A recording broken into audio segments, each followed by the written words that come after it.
weltare ɓiɓɓe fulɓe andu diine maɗa fedde heblo sukaɓe afrique takkusana yoni to lobbudu Tambacounda Bakel jareɓe sehili baabi saare gueɗa saare suuna ko on waktu yoni hato kolomina kame gurel beya ene jeeya e gardidi kabruji men to leydi Sénégal Dakar duɗala darula qur'ana tawetegal toon to Parcelles Assainies hanki waɗi reftu mum taw ko sukaɓe renɓe qur'ana taw ɓe ndeniri qur'ana koye nder duuɓi tati to leydi Mauritanie hewɓe ɓen jangguinoɓe taweteɓe to layyuna mbaɗi hanki moɓodiral men gam hollirde metti men yiddeɓe ko laamu ngu nde ɓeydata jebdi mabɓe rokkaɓe kotki mabɓe timmuki to leydi Mali jango musgo waɗi waɗɗani kerola Mauritanie koninkoɓe nayoɓe leydi Mali mbasi hen pittali mumen joguitiɓe armeji yannoɓe mabɓe jeego mumen mbasi pittali mumen to leydi Guinée nokko biteɗo Lola jagga toon ko oto ne tawa e nder mum tew nayyi kame baali ha heewi gam teskede oɗo saaha mo gonɗen wiɓe ene keewi e nder diwano to leydi Côte d'Ivoire ko bateau place taw kadi ganduɗa ko nawowo yimɓe hakkude hôtel yahoɓe ene bangoyo waɗi accident kikiɗe hanki o yimɓe tato mbasi hen pittali mumen to Burkina Faso ñiɓirde koninkoɓe hinde gendarmerie kene foto wonde nogas mbasi pittali men caggal jango hakkude mabɓe e worɓe joguitiɓe armeji kabruji men mana wena toon to Cameroun Nigéria Togo Libye ha fayma to Soudan musidɓe tedduɓe wotto goɗɗe joni jañoɗen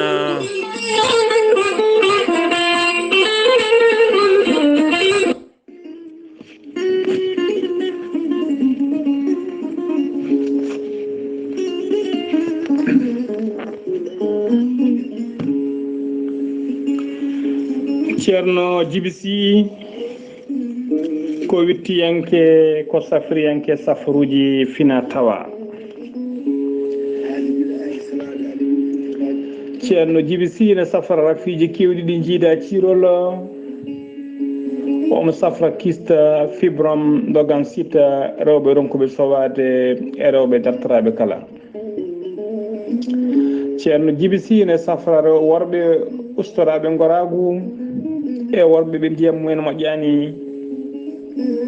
ceerno Djiby Sy ko bawɗo listihara so waddima listihara cikkata mataw ko nder ɓerde ma woni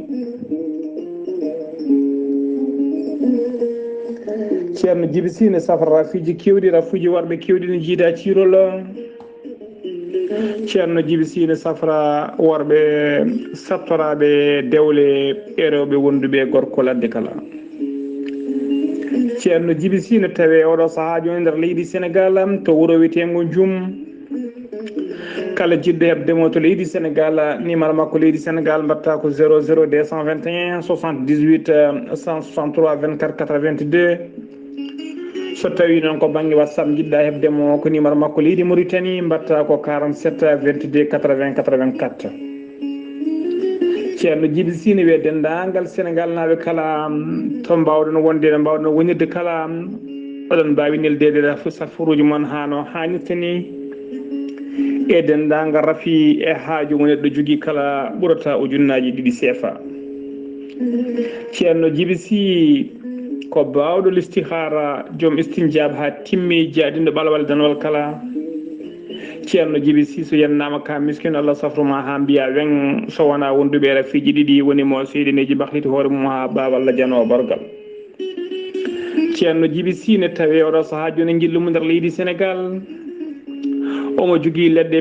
pewnaɗe ha fewi bawɗe neldede kala leydi e kala continent omo jogui usula e pegge pewnaɗe ha fewi ittoji dabruji e ɓeydoji arsigaji ceerno Djiby Sy base mum ne gollo e nder Nouakchott lamrugo leydi Mauritanie to legal bitegal Nettek ene tawe ɗon miñi ko ene wiye Alassane Sy numéro téléphone mum ko 32 62 04 99 ceerno Djiby Sy ko laaɓɗo reedum ala ɗo woni newiɗo sanne sanne mbadden dando faade makko kettude kaburuji mon e demgal pulaar Afrique, Asie,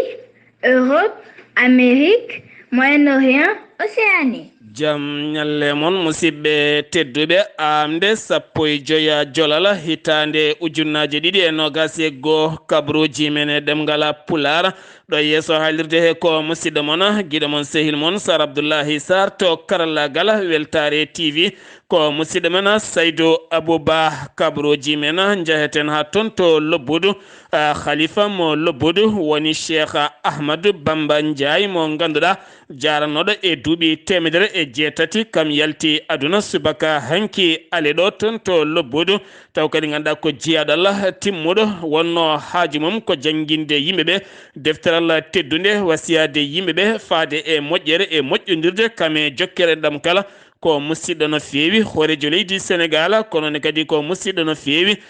président suudu men SAS woni docteur Abdourahmani Ka dendagal jayde Weltare TV kami hettiyanko mum kala en nelda duwawa lobbudunaɓe kala nde jomiraɗo ɓeydata yurmede mum e makko kanko e dendagal mayɓe julɓe kala kabruji men ɗemgal pulara duɗala darula qur'ana ngal ceerno Ahmad Boukar Niang tawetegal to Parcelles Assainies kam waɗi refto mum no wowi wadde kala hitande ene ɓarna sukaɓe tokkosɓe taw kadi ganduɗa kam waɗi refto hanki gon refto noon ko sukaɓe wonɓe e juuɗe makko kene wona duuɓi tati o loowi deftere Allah nde e koye mabɓe ha ganduɗa goto mabɓe kala jinnaɗo mum arat yontere ko adi refto ngo jinnaɗo ara arday bawɗo qur'ana walla kañum sen wawi qur'ana jomum jooɗo hettono suko bagara ha birbinnas kala ha keeɓa yaqin labɗo ceer wonande ɓiye deftere Allah nde kala lowama e hoore muɗum ɗum jeeya sababu noon ɓe cuuɓo ñalawma wadde ñalawma deftingu gam ɗaccidde ɓen sukaɓe on suka noon woni Saydou Kane jarowo e duuɓi sappo e tati caggal nde o ari e juuɗe ceernajo waɗi hen duuɓi tati taw ko ɓi Abdoulaye ceerno Abdoulaziz Kane to ndulmaji dembe taw koye ballala musidɗo men layana bismillahir rahmanir rahim duɗal biyetegal darul qur'an mo ceerno Ahmad Boukar Niang to Parcelles Assainies yuɓɓini ñalawma heɗanade almuɓe jofnude qur'anul karim e jangin moƴƴo joɗɗo pewɗo bismillahir rahmanir rahim alhamdulillahi rabbil alamin arrahmanir rahim maliki yawmiddin iyyaka na'budu wa iyyaka nasta'in ihdinas siratal mustaqim siratal ladzina an'amta alayhim ghayril maghdubi alayhim waladdallin bismillahir rahmanir rahim ألف لام ميم ذلك الكتاب لا ريب فيه هدى للمتقين الذين يؤمنون بالغيب ويقيمون الصلاة ومما رزقناهم ينفقون والذين يؤمنون بما أنزل إليك وما أنزل من قبلك وبالآخرة هم يوقنون أولئك على هدى من ربهم وأولئك هم المفلحون صدق الله العظيم وبلغ مولانا رسوله المصطفى الصادق الأمين وهو أصدق القائلين والمصدقين ونحن على ذلك من الشاهدين وبه مؤمنون ومصدقون ولا حول ولا قوة إلا بالله العلي العظيم ورضي الله عن ساداتنا أبي بكر وعمر وعثمان وعلي وطلحة وزبير وسعد وسعيد wa Abdurrahman ibn Auf. Kanko ceerno Ahmad Boukar Niang o helliti laamu ngu ina foti wallude janginoɓe qur'ana ɓe no ɓe janginiri laamu ngu kadi no foti wattude haqqille mum e janginoɓe qur'ana ɓe woda ko balliti ɗumen no ballitirta janginoɓe farayse ɓe ni daara liñ gën a soxla fi mu ne mooy barab ɗomin janginta ɗo ina faaɗi ko sukaɓe ina ngulla e dow amen e beddaji min ngalaɗo min jangini laamu ngu no foti yeeƴade min minen janginoɓe qur'ana ɓe ganda ko hen min jeeya noɓe janginoɓe farayse ɓe mbaɗeteni coodane kalmumen dokke hunde foof dokkeɗo jangini ina jooɓe minenne ko hen min jeeya emin foti wallede hen laamu ngu ina foti wallude min eko wayi noon e wasiyade kadi dendagal julɓe ɓe ɓiɓɓe mumen yo jangin ɗumen qur'ana ko ɗum woni ko nafata aduna e laakara ñoom ñoo yem même droit même devoir ci réew mi caggal ɗum jinnaɓe almuɓɓe ɓe kañumne mbatti hen konguɗumen e weltare jangino no way sellude ni e woni no way moƴƴude ni e wasiyade yimɓe ɓe fof kadi yo mbat noon jinnaɓe ɓe noon kolli hen weltare mumen no feewi no feewi no feewi no Allah addino min ɗo henne immade Fouta notiti ɗo henne timmode alluwal ɓi amen oɗo henne yetti Allah noon tawde addi min ɗo henne ko weltare dañje ko yiilotno ndu noon ɗo Allah moƴƴo kadi yo Allah ɓeydu barkidulal ngal ila min gaddi ɗo ɓesguji amen haydara min dañani caɗele ɓenne kadi dañani haydara mankirani ɗumen jagguirɗon ɓesguji ɗi tan ko ɓesguji moɗon yo Allah waɗ hen barke kala jangguɗo ɗo henne yo Allah waɗan ɗum barke sadaqallahu alazim wonno ko toon to Parcelles Assainies duɗala ceerno Ahmadou Boukar Nia taw kadi ko jangguinowo Qur'ana taw suko wiyete ko Saydou Kane yarata koye duuɓi 13 jeeya ko toon to cuuɗi men a ndulmaji Dembe ha joni keddoɗen koye leydi Sénégal garten koye ñalawma 14 novembre eɗen gandi ko ñalawma teddiniraɗo haɓade oɗo hen ñaw biyeteɗo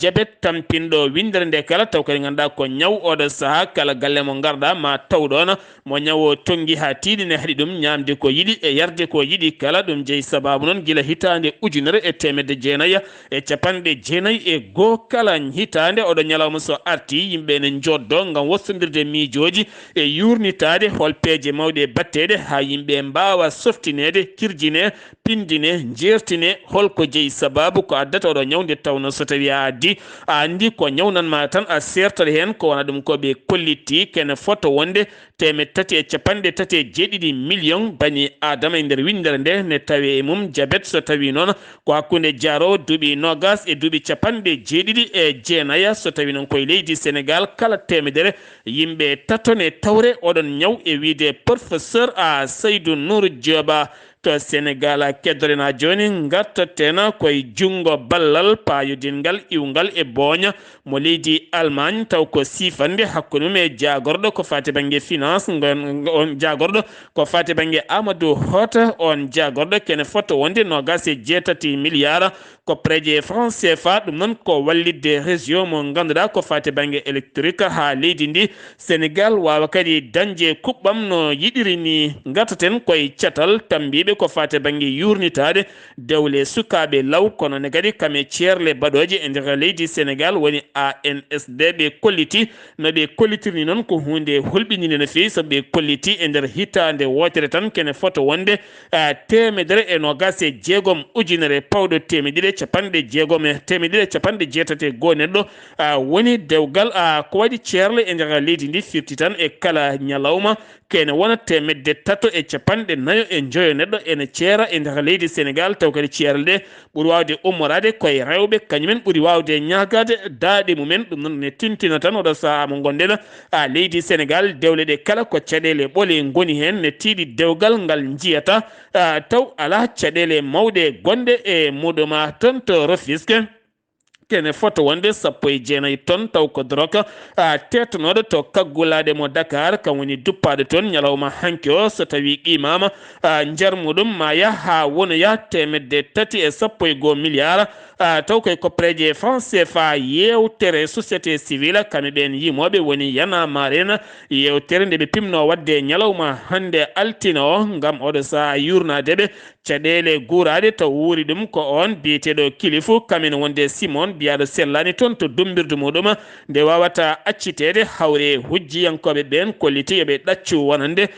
ndeɗon yewtere haadi oɗo saha caggal teskede ñande 10 jilinduɗo hen lewru ma won noddandu mabɓe toon to suudu ñahawore jaheten koye accident musɗo baɗɗo subaka hande o toon to Tambacounda accident noon ko otoji tati woni pelɓodirɗi hen ɗiɗi ko 7 place hen goto ko camion sanga 6h40 subaka taw koye lawol faade Bakel ken wona 12 kilométre hakkude mum e wuuro Tamba ken wona kilométre goto hakkude wuuro wiyetengo Bottu ɗon accident waɗi ken wona 15 neɗɗo gañima hen jeenayo ene Moussa no fewi ne tawe to hôpital mo Tambacounda Sengiwi toon to leydi Sénégal paadena ko toon to leydi Mauritanie hade men yatto Mauritanie gatten koye oɗo hen mboros mo coronavirus no way wadde jagorɗo cellal ɓalli kala subaka so huccidde ɓesguji leydi ndi andinaɓe oɗo hen mboros ujunere e temedde ɗiɗi e capanɗe jeegomo e jeenayo woni ƴewdaɓe tawane jogui oɗo hen mboros ko yimɓe nayo ɓe nayo kala noon hen ɗiɗo ko rabaɓe tawne gandi raɓɓe ɗumen ɗiɗo heddiɓe noon ko rabaɓe andaka raɓɓe ɗumen kene foto wonde yimɓe ɗiɗo keeɓi cellal mumen yimɓe tato oɗo saaha yimɓe ɗiɗo keeɓi cellal mumen yimɓe tato ene cafro yimɓe tato ma ballite e fofandu oɗo saaha mo gonɗen e nder cuuɗi safara to Mauritanie jagorɗo cellal ɓalli mo leydi Mauritanie holliti heeɓi ballal payodingal iwgal e laamu États-Unis d'Amérique faade e leydi Mauritanie kene foto wonde temedere capanɗe jeegom e jeetati ujunere taw ko dos mo hinde Johnson ko fate banggue vaccine ɓiɓɓe leydi ndi haɓade oɗo hen boros diñiɗo e kala ñalawma ɓeyditoɗo ɓeydade nder leydi Mauritanie no jagorɗo hollitiri kikiɗe hanki o ƴewdel ngel ɓe cakkiti wadde ko ujunere e temedde tato e jeenayo neɗɗo woni ƴewdaɓe tawane jogui oɗon boros e nder ñalawma goto ko capanɗe jeegomo e nayo kene foto wonde capanɗe nayo e jeetato keeɓi cella men yimɓe sappo ene tampine hakkidi sappo e tato neɗɗo ne tampino fewde sa ko ma ballite e fofandu to Mauritanie keɗora joni ñalawma mawninde haɓade oɗo hen ñaw natowo e nder ƴiƴam neɗɗo haɗa jomum fayde tampina jomum hanma ñamde ko jiɗɗa kame yarde ko jiɗɗa kala on ñalawma mawninama ñalawma hanki o toon to Nouakchott lamorgo leydi Mauritanie adda toon hettuɓe oɗon fannu taw ko fannuji mawɗi wawɓe miccade tenti kadi e gardiɗo ko fate banggue région mo Nouakchott woni Fatoumata Bintou Abdel Maliki holliti o saaha ɓen ñawɓe ɓe peeje ƴetteteɗe ko ƴewde holno ɓe ƴettirte en charge taw ganduɗa koye hôpital uji beele ɓe mbawa ustanede kala ken wiye fereji walla dépasse uji gam deppisade ɓalli mabɓe caggal oɗo hen rafi ko rafi tan ganduɗa ko gurdam ha maydemo sellata ɗum noon ko rentade tan ɓuuri walla jomum rentine guila heɓani oɗo hen ñaw oɗon saaha nden jonde waɗi ko toon to Nouakchott lamorgo leydi Mauritanie jagorɗo jangde mo leydi Mauritanie holliti oɗo saaha ɓe kolliti kene foto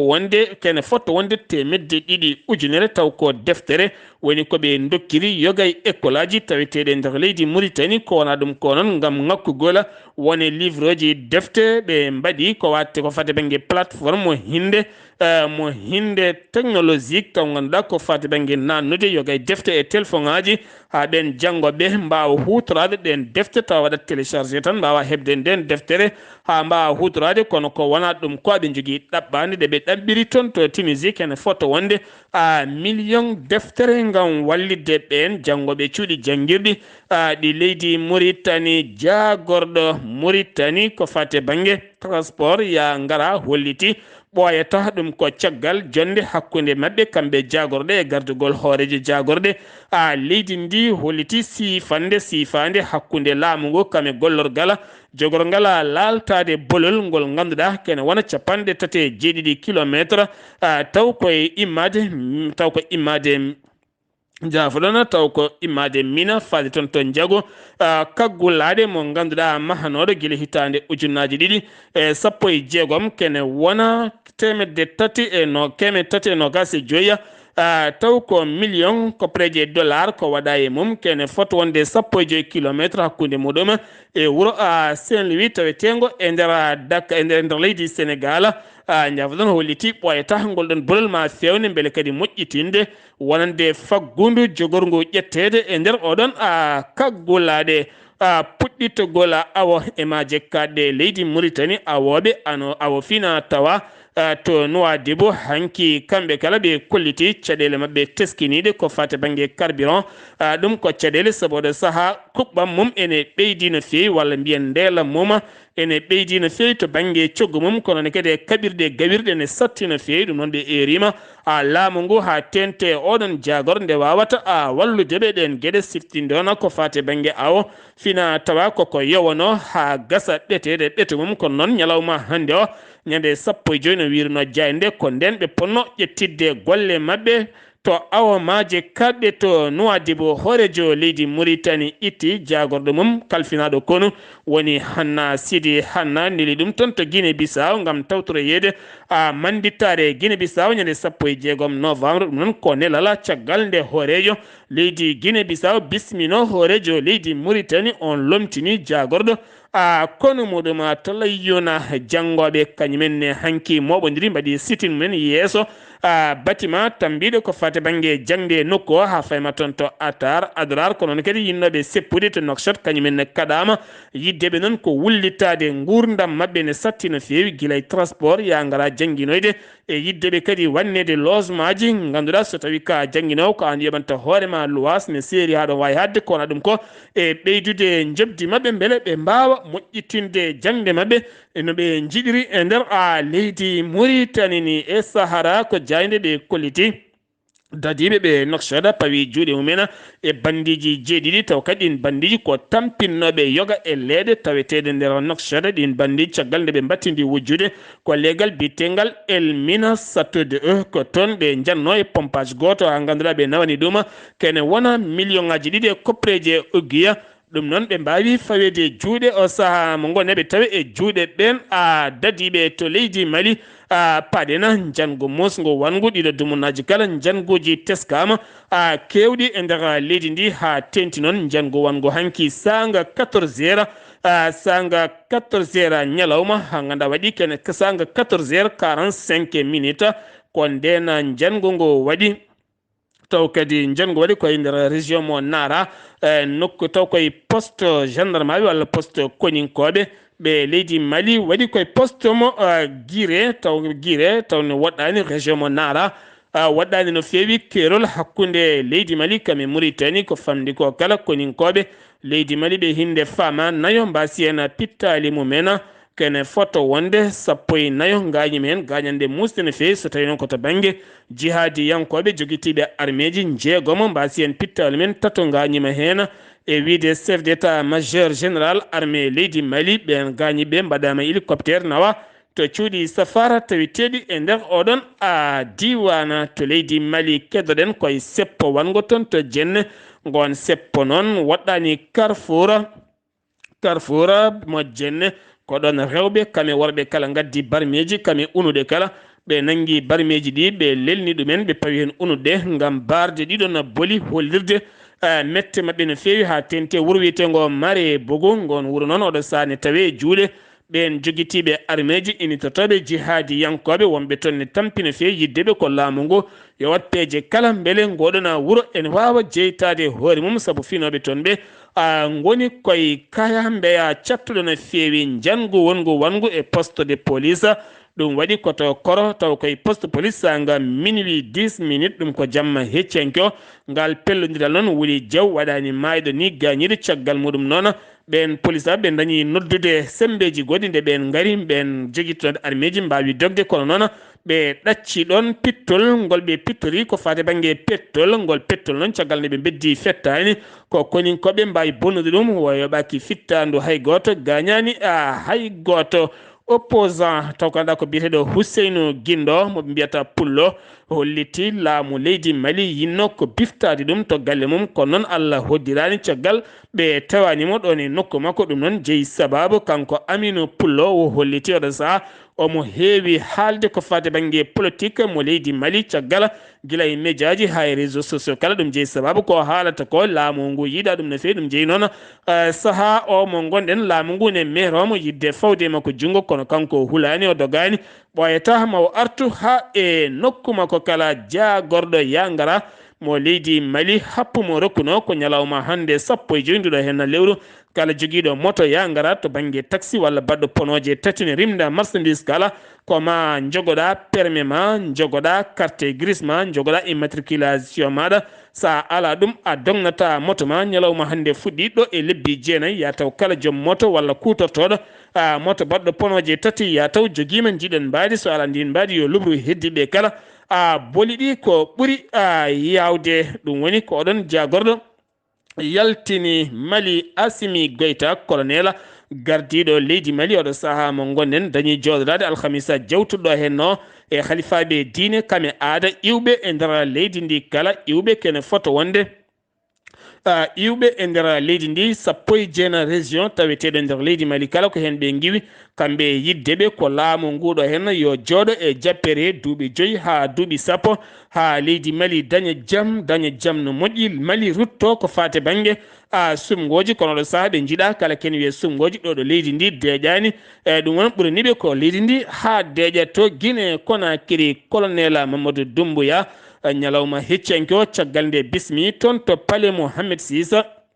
to Conakry caggal nde o bismi toon ɓen élevaɓe taw ganduɗa ko ɓen étudiaji heɓɓe baccalauréat mumen heɓɓe bourse ji men jogorɓe yaade toon to Maroc janggoyde o yaltini toon konguɗi makko Gulɗi Diaw e faade ɓen caggal teskede université ji ha tente ɓen sukaɓe guinenaɓe janggoɓe caggal leydi e kala saaha pelɓodire ne kewi hakkude fulɓe kame susu en hakkude susu en kame mallinkoɓe ko kareli jamma ñalawma leñomago holliti ɗo ardi leydi ndi wonatti yidde nande ɗeɗon gueɗe haare hakkude mallinkoɓe kame fulɓe hakkude fulɓe kame susu en ɗum yo nattu ha laaɓa ha wiya ceer nawataɓe ko janggoyde ɓamtude leydi Guinée wona haydara goɗɗum teni so tawi wonanti hen ko fewani goɗɗuma ɗum ko kuule cattuɗe o fawata hen tommamo legal bitegal hamdallah ko gorko goto joguiɗo fetela calibre 12 kam yalti e boline fella caggal worɓe ɗiɗi wonnoɓe méthode dañi fellude en goto ha gañi tono ko biyeteɗo felludelo ko wona ɗum ko gañi yimɓe nayo woɗɓe caggal nde gardiɗo legal ngala findina waɗi cuusol e kulol wonno ko sar wo yetta wari o marde gendarme ɓe tawi noon on pellanoɗo dogui ndeke gonɗi ferima momo o leeli eles lekki woɗɗani wuuro ngo ko ɗon gendarme ɓe tawimo subaka kam teeɓi fetelo guitti kuuɗe ɗe ha gasi oɗo saaha omo tawe e juuɗe mabɓe kono haydara ɓe keɓani makko holko jeeyi sababu o waɗi ɗeɗon gueɗe tollola toonne ko oto jagga toon ne sarsi ha heewi tewnayi kame baali ndeke yo won yituɓe tan nadde ladde nde nangga nayyi janani kirsa e baali janani kala kutta mbaɗa e otoji nawa jeeya e ballal wañoɓe ɓe hinde doso en ko ɓen mbawi fawde juuɗe men e nokku biyeteɗo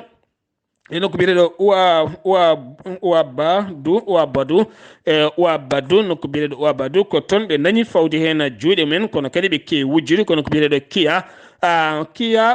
Kia motor ko toon ɓe kewi wujju ɗum hewɓe noon politique teskima nayyi mumen joftata tene kadi baali mumen joftata ndeke wonɓe sosoɓe jiiti tan serendu kala saaha ne gujja ene nawa ene jeeya tewto Côte d'Ivoire 6e congrès woni mo FPI waɗi afinga sana taw ganduɗa hande jaaruɗo banggue mum ceerduɗo hirande hakkude mum e Laurent Gbagbo ɗum ko ñalawma heccanki o hewɓe dañi tawtorede landa PDCI RHDP ne wonde IDPCI ɓeɗo kala tawtora won iwɓe ha to Tchad kam e Niger kala tinama noon keewal yimɓe no fewi to bowal coftel ngal 13 ville holliti en beela makko no fewi caggal nde teska kewendi mawdi no fewi hande noon kiram mawɗam kam e nawligo mangu walla ɓingu babago sattungu ɓuuri wonde ko hakkude afingue sana kam e Laurent Gbagbo wona hakkude mabɓe Alhassane Dramani Ouattara to Côte d'Ivoire ko bateau plage goto kam yani nokku biyeteɗo Asseni waɗɗani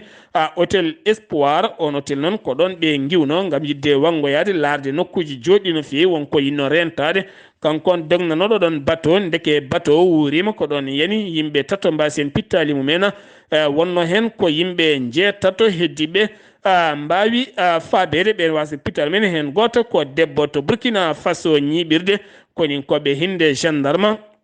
to nokku biyeteɗo innata ko jango musgo waɗi toon worɓe joguitiɓe armeji sanga 5h30 mo dimanche o ko nden ɓe jentoni tawi nder région mo suuma ha ganda yimɓe nogas mbasi en pittal men hen 19 ko koninkoɓe hinde gendarme mo leydi Mali siftinode ɗo dumunaji kala ɓen landaji lundo kame société civile taweteɓe to Ouagadougou yidde mumen ko horejo leydi ndi so tawi andi wawa addude jaam e kisal e nder leydi ndi yo accit laamu ngu goɗɗo ara to Cameroun elmaji jeetati taw koɓe FDS sembeji leydi ndi mbasi pittali mumen taw koye pelɓodiral hakkude mabɓe e ɓen yiɗɓe jeytade koye men toon to Angalfone e nokku biyeteɗo Matta Zema ko toon ɓe mbasi pittali mabɓe sanga 20h siftinde on guila hitande 2016 ɓen taweteɓe toon to Angalfone ala ko jiiɗi so wona jeytade koye men ɗiɗi dumunaji kala ko jangoji teska to Nigeria to ne kadi ko attaque uji ɗiɗi woni jangoji ɗiɗi mbaɗi toon kene wona konin koɓe jeeɗiɗo mbasi pital men hen goto ko général ɓe mbaɗi ngal pelɗodiral waɗi ko hakkude mabɓe ISWAP ɗum ko caggal nde ISWAP yani e wuuro woto weli hen go askira ɓe nodda yoɓe gartan ɗon ɗoɓe paano toon ko ɗon tigui ɓen tuufiɓe jooɓi pittal mabɓe ne tawa e nder état mo Borno ko ɗon noon konin koɓe leydi Niger ƴetti lana ndi wawa ko avion mbawi jorde kure yogay kaɓirɗe kewɗe bonni kono ɓe jooɓi tan ko pittali tati ɓen jeeyaɓe e catal bitegal ISWAP to Togo horejo leydi Fort Yassimbe waɗino jillu mum e nder leydi ndi nokku biteɗo sana Louaga e waɗɗani keerol hakkude mabɓe e Burkina Faso ɗum noon ko yontere ndeɗo hen yawtuɗo hen nde jangu ngu konin koɓe mabɓe mbaɗi ha ngu jangu wasi wadde e nder leydi ndi taw kadi koto keerol to yeehi to noon gam sembolinde konin koɓe ɓeydude sembe keerol hakkude leydi Togo kam e leydi Burkina Faso siftindenoɗo saaha mo gonen janguji baɗoji e Côte d'Ivoire kame Togo hay nokkuji goɗɗi kala hulana koye keerol leydi Burkina Faso to Libi ɓi Khadafi woni Sayfi al Islam Khadafi ñalawma hanki o joƴƴini ɗereji mum yidde jeeyede ɓen ƴamoɓe gardidi leydi Libi ɗum noon ɗi sungoji tijja mbaɗata ko nogas e nayya lewru décembre subaka hande o médiaji windere kala pini koye makko sifti o taƴanonoma ñawore wargo caggal mum fedde wiitede Aboubacry ko ɓen janno yaltindemo e kaso ɗo uddano guil nden noon woni koye wellitare makko to suuɗa caggal seppoji golɗi jaw bannoɗi ñande aset jawtuɗo hen o ɓe erima ñande 17 nduɗo hen lewru ndu gondena seppo mango ton to Khartouma ha hande wasde jaɓande ko fate banggue général Abdallah Burhana kuddata mo waɗi faade e hoorejo jagorɗe leydi ndi musidɓe tedduɓe ɗum ɗo hen wonno kabruji garaɗe ena kikiɗe hande o ɗo yeeso alirde ko musidɗo moon guila moon sehil moon Sar Abdoullahi Sarr ketki malaki jaam yo jaam Allah hiiranen